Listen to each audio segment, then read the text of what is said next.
Bienvenidos a La Orden Negra, un podcast donde todos los domingos yo, Maureen Cruz, les estaré narrando mitos, leyendas urbanas, historias de terror y mucho más de lo que mi cerebro de nerd tenga para dar, y créanme que es mucho. Me recuperé de lo que yo pensaba era COVID, una gripe interminable por los constantes cambios de clima argentinos, pero resulta que una infección de streptococo. That being said, me dio fiebre durante 2 días de 39.2 y creí que la quedaba.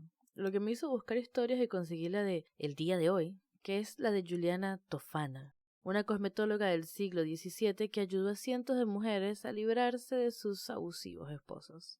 Para siempre. Empecemos.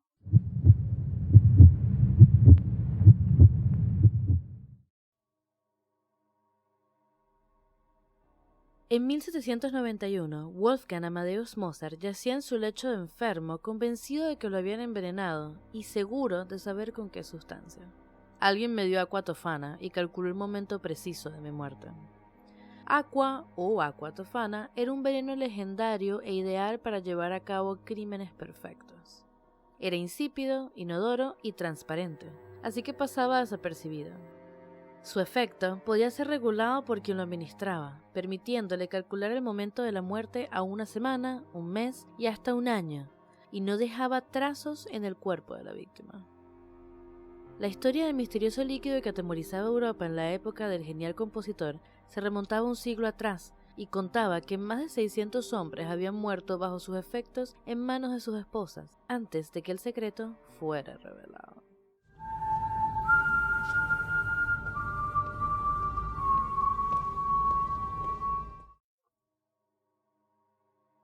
La versión más conocida asegura que aqua tofana era la creación de una noble italiana llamada Giulia Tofana, que vivió durante la primera mitad del siglo XVII. Se dedicaba a producir cosméticos hechos a mano, entre ellos ese producto para mujeres que tenían un problema más serio que imperfecciones en su rostro.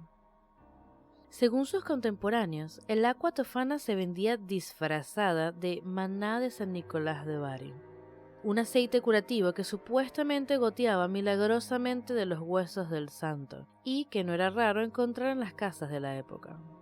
Como relató la revista Chambers Journal en 1890, unas pocas gotas bastaban para terminar con la vida del más fuerte de los hombres.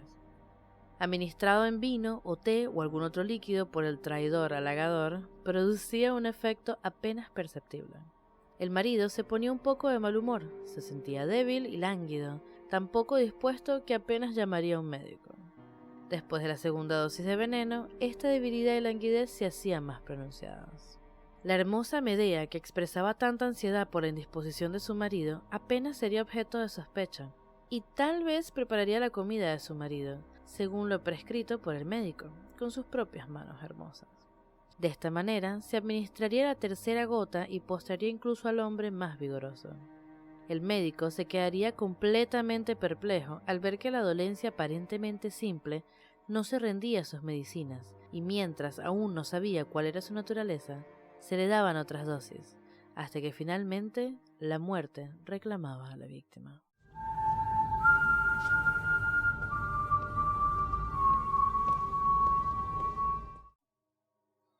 Cuenta la historia que Giulia Tofana le suministró esa venenosa sustancia a cientos de mujeres italianas, hasta que una de ellas se acobardó antes de darle el plato de sopa envenenada a su marido y terminó revelando todo lo que tantas habían callado.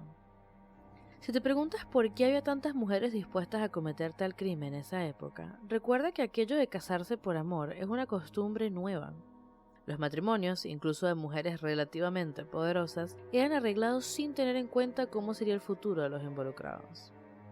Y dado que el orden social condenaba a las mujeres a estar siempre por debajo del hombre, no sorprende que muchas terminaran en callejones sin salida, en los que, si se trataba de un marido agresivo, hasta sus propias vidas podían peligrar. Aunque a veces las razones eran otras, como en un caso que encontró el historiador Mike Dash. A María Aldobrandini, miembro de uno de los clanes nobles más poderosos e influyentes de Roma, la habían casado cuando tenía 13 años de edad con el duque Francesco Cesi, vástago de una familia muy distinguida. Su padre había sido un científico destacado e íntimo de Galileo, y él mismo era sobrino del futuro papa Inocencio XI, quien era al menos 30 años mayor que ella. El duque de Ceri murió repentinamente 9 años más tarde, en 1657, y se convirtió en el más rico y poderoso de los involucrados en el escándalo de envenenamiento con agua tofana. Según el relato de Alessandro de Molo, quien publicó los resultados de sus investigaciones basadas en antiguos registros judiciales del Archivio di Stato di Roma, perdón, en mi italiano es una porquería, Giovanna de Grandis, quien trabajaba para Tofana, confesó que Aldobrandini se había enamorado perdidamente de otro conde, Francesco Maria Santinelli, y eso la impulsó a querer deshacerse de su marido, quien ya estaba enfermo. Recurrió al sacerdote que era quien le suministraba arsénico a las mujeres del grupo de Tofana, el padre Girolamo de San Agnes en Agogne, una iglesia en el centro de Roma. El sacerdote le consiguió agua tofana y unos días más tarde el conde de Cesi yacía en su ataúd. La condesa, sin embargo, no logró lo que su corazón esperaba. Su propia familia la encerró para evitar un segundo matrimonio escandaloso y desigual con su amante Santinelli. Y unos años después, cuando se destapó la verdad sobre los envenenamientos, fue sospechosa de la muerte de su marido. Pero, para evitar el escándalo, nunca fue acusada.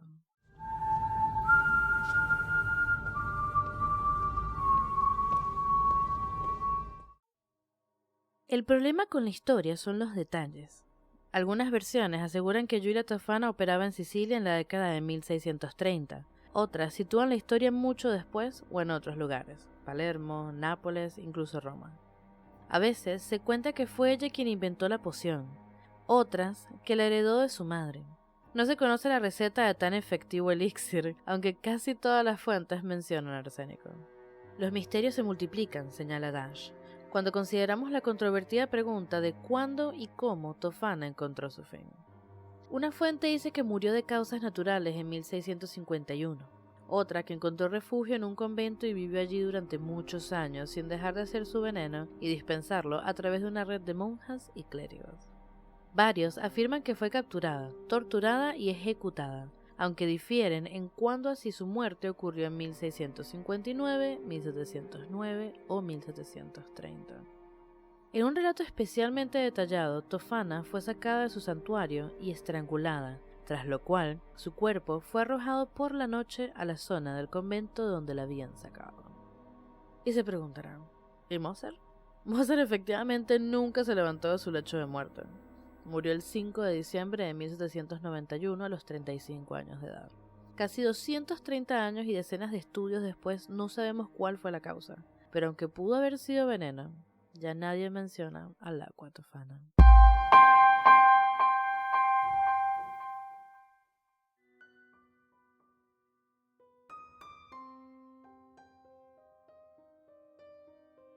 Ese fue el episodio de hoy. ¿Qué opina? ¿Alguien acá está casado?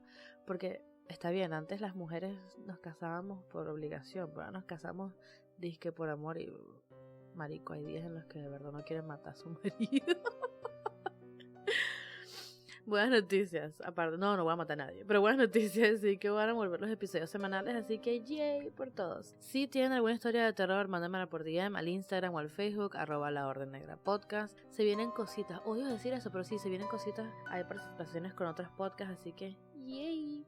Si llegaste hasta acá, te agradezco por haber decidido escuchar mi podcast entre todos los maravillosos podcasts que hay. Besos, los quiero y nos encontraremos en otro episodio de La Orden Negra.